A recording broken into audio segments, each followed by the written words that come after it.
After we looked into two different application domains in cybersecurity as well as in bioinformatics, let us take a look of the third application domain, which is bioinformatics. This is part of my PhD work and then continue with several students. Cody Hassan is one of my outstanding master students who did continue his research in this topic. So that the third application domain is going to be based on his thesis. And then we try to take a look, how do we do protein 3D structure prediction? So here is the outlines that we want to take a look of today's class. We will start talking about introduction, look into what is the bioinformatics, what kind of data that we try to look into, and of course, we will study intensively about the data that are going to be used in this research. This will take some time for you to understand it. And then we will move into the FGK model. This is using the granular computing concept to build up the foundation of this thesis. And therefore, these are the major three outlines that we will look in today's class. Starting with introduction. This gives you the central dogma of molecular biology, with all starting with the DNA, and then DNA will goes into what we call a transcription into the RNA, and based on the RNA, it will form the proteins. And this is like the most important understanding in molecular biology as well as in bioinformatics. There's two areas of bioinformatics working in this kind of research. The first area is related to DNA and RNA. The other area is about the protein. For DNA and RNA, there are 4 different kinds of combinations, ADGC, and then when it comes to the protein, it is actually creating much more complicated space, which you have 20 amino acids as the basic component for the protein. When you have 3 RNAs combined together, you will form one protein. And there are 20 different kinds of proteins that RNA can form. This figure gives you what are those 20 amino acids. You can see that all the amino acids is starting with a C alpha carbon, as we mentioned. So you can see that if we look into the chemical components, you always have a C alpha carbon in the center of the amino acid. While at the same time, you have majority of the same thing, COO over here and H3N, H on the other side. So you can have those basic stuff, components of forming amino acid. However, what's going to append under that is going to give you different amino acids.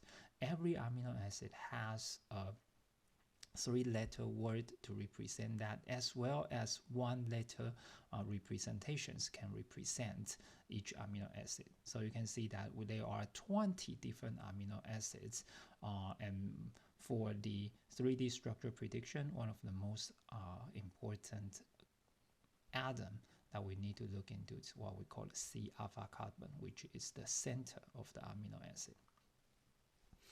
These 20 amino acids forms what we call a vocabulary of the protein world. You can consider that as like our ABCD. You need to have the basic components to form the words and combine the words into sentences.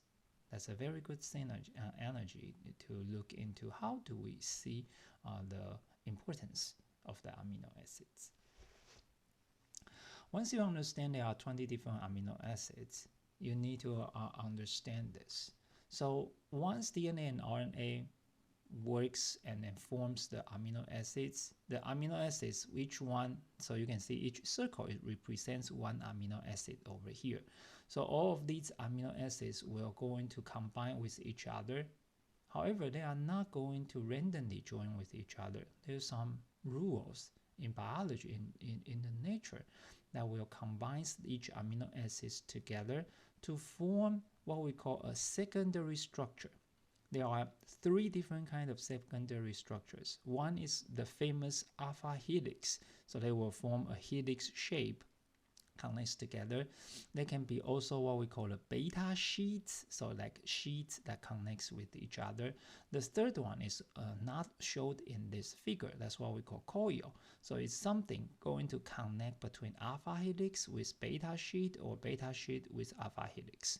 So there are three different kind of secondary structures in the protein world. One of the active research area is that based on the amino acids combination, you try to predict, okay, say that 1, 2, 3, 4, there are 4 amino acids being pointed here. What's their secondary structure? So maybe this one is alpha helix, alpha helix, alpha helix, and with a coil, try to turn into sheets for the rest part of the protein. And then one, like I said, one of the active area is try to predict what their secondary structure looks like. These will, of course, based on the properties of the amino acid. Some of them are hydrophobic, some of them are hydrophilic, and different kind of properties, so that we can try to predict what is their secondary structure.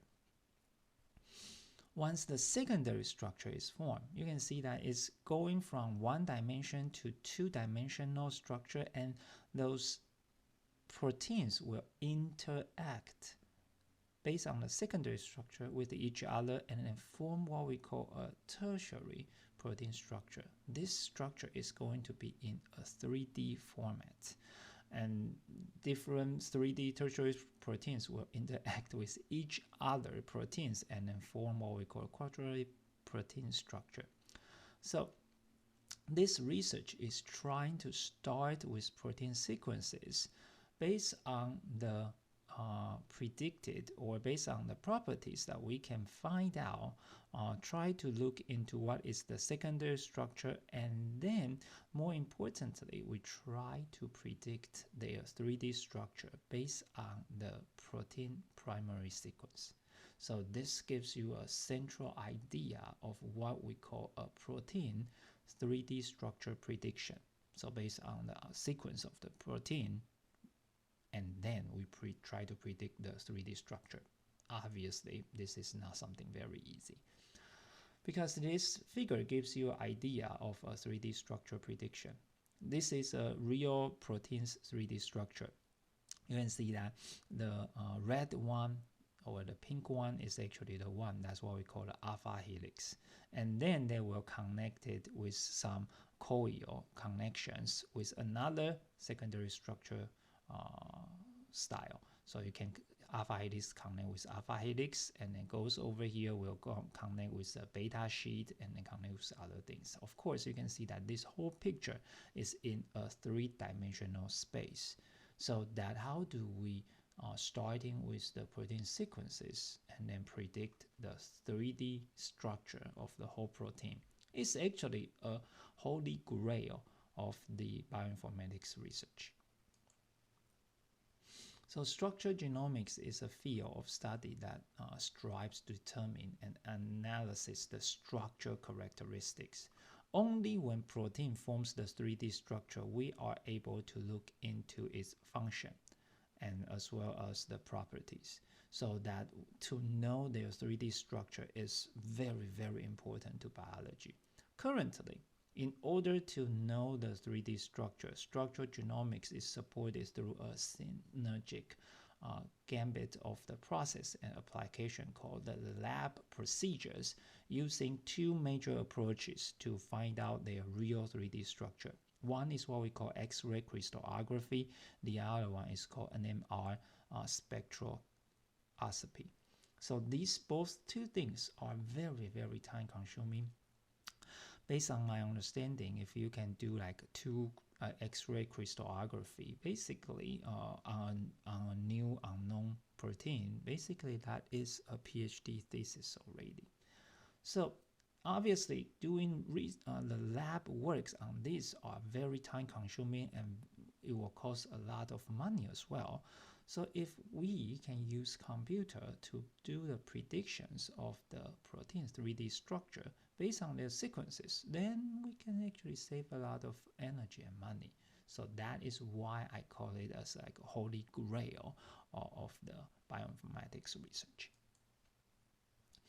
In the X-ray crystallography, what they're trying to do is that they try to crystallize a protein and then doing some works, diffraction pattern, and then form the phases, and then they need to use electron density map, and then that requires some very expensive equipments to do so. In the whole United States, there's probably about like 10 or 20 equipments are able to do that. So one of my biology friends, what they're trying to do in their school is that they need to do a lot of lab works, try to crystallize it, and then make some reservations of the other universities' equipments. And then they really need to fly in. My friends studied his PhD in UCI, Irvine, University of California, Irvine, and like every 3-4 months, they need to bring their crystal to Chicago and then use the lab's equipments over there to hopefully get the real model of the 3D structure of the protein. So we can see that this is not going to be an easy or a fun process. So the lab are expensive and labor intensive. So can we use computer to predict the structure through the existing? There's quite a few structures already known over there, but it's far away from the known sequences. So if we know the whole sequences, for example, 1 million, and now it's very cheap to get the protein sequences. However, the known 3D structure are less than 10,000. So how do we use those known information to make predictions about the unknown 3D structure is actually a very interesting problem. There are 3 major approaches to do that. One is what we call homology modeling. Basically, we try to find the similar proteins and use that known structure to predict it. The other one is what we call a threading. Threading is what we looked into the sequence alignment. We try to align with not outside of the family, but all the known sequences, and then try to do the alignment. If they can align well, then we predict it as the aligned part. The last one is called the novel approach. That is doing some energy calculations and then try to predict the whole 3D structure through the energy calculation. So let's take a look of each one of these, and then we can dive into the purpose of the thesis. Homology modeling, in a sentence, attempts to exploit the mechanism by which protein evolution operation. So if you have one protein that you try to predict, you try to look into its family, so that the protein that share an evolutionary ancestor and say to have similar tertiary structure. Because when you evolve, there are 3 major different possibilities happening in the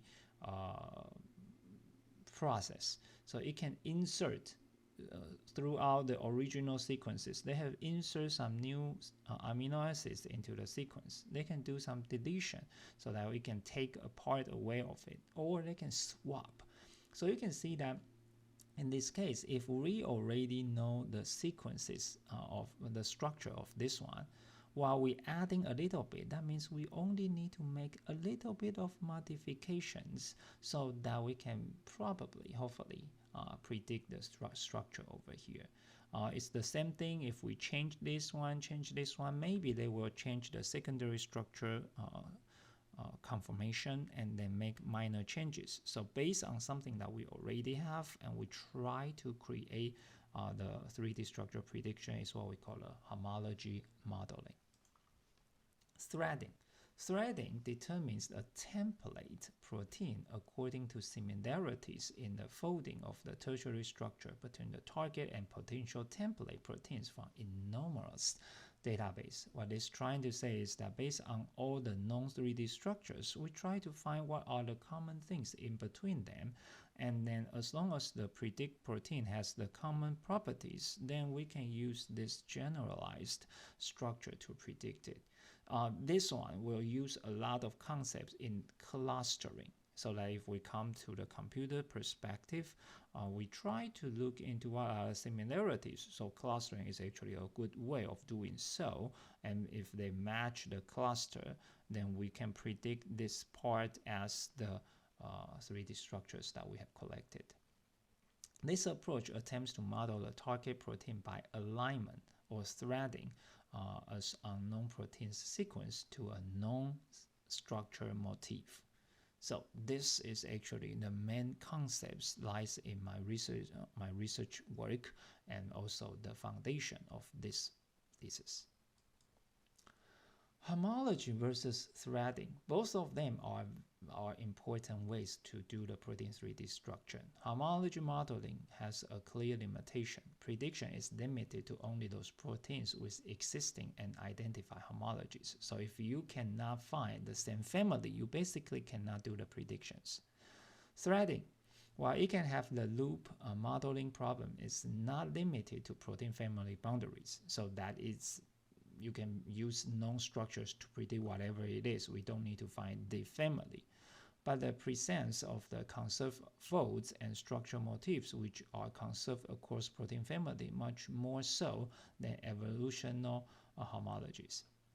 However, both of these things requires past experiences or the known structures, so that if there is a totally unknown structure to the existing database, then these two methods cannot do the predictions. And that's why we have the third choice. The third choice is called de novo. This is the one that try to simulate the environment and then make the predictions by calculating their energy. So it can provide an input of only primary sequence of a protein, and without referring to a database of unknown protein structures, it can produce a simulation of the folded protein, and that's end tertiary structure. Of course, this one requires a lot of calculation, and usually the prediction results, since it is not based on known information, it can go totally wrong.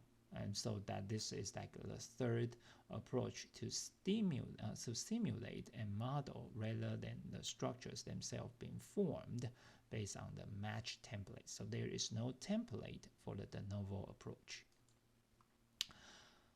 The backbone of this research is based on the FGK-based model. So the based FGK DF decision forest algorithm is a hybrid template-based approach. It combines the homology idea and the threading idea.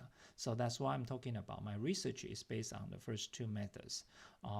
The whole concept is based on threading to find the protein sequence motifs. However, the motif that I want to find also goes through the family boundary, which means that the family boundary concept used in homology also being borrowed in my research. So I combine the first two methods that use a subtle conserved primary sequence motifs, and then we use that motif, which is not bounded by any family restrictions, and then based on the motif of the primary sequence, since what we call a motif is something that occurs again and again. So not only they should occur again and again in the primary space, primary sequence space, but also those motifs shares very, very similar 3D structures.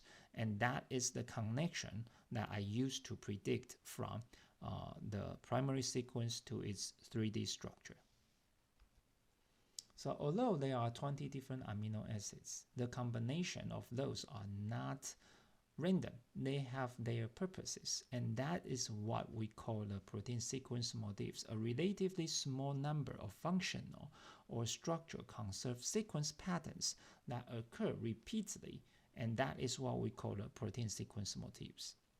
So the whole research is starting to look into protein sequence motifs and then try to find their secondary structure to see if they are similar with each other.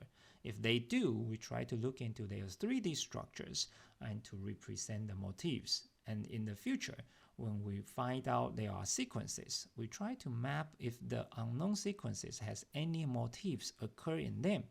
So out of a sequence, maybe 100 amino acids, maybe I can find 5 motifs over there, and I would be able to predict the protein local structure of those 5 motifs location, since the motif usually comes up with the fixed 3D structure.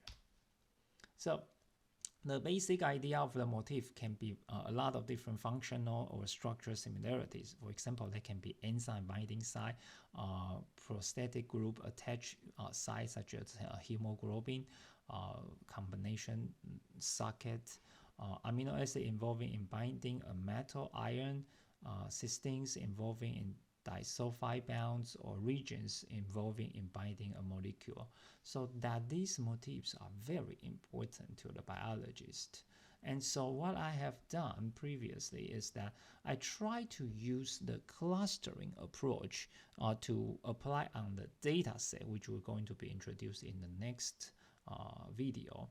And what we're trying to do is finding the motifs, try to see if there is any sequences that occur again and again with similar structures. And while we do so, so you can see that in this protein sequence motif representation format, it is a combination about a thousand segments. Each segment is a window size of 9. So what I'm trying to look into the amino acid window is 9 positions. So among those 9 positions, these are the amino acids. Remember that I said there are 20 different amino acids. Each one of them have one character to represent that. So this motif occurs that for the first position, it has these, the 4 amino acids occur frequently. And then in this location, L, amino acid occurs very frequent simulations over here. So based on this one, I will be also be able to evaluate their secondary structure similarities. So how similar they are in each location. So you can see that this is alpha helix motifs that we have found.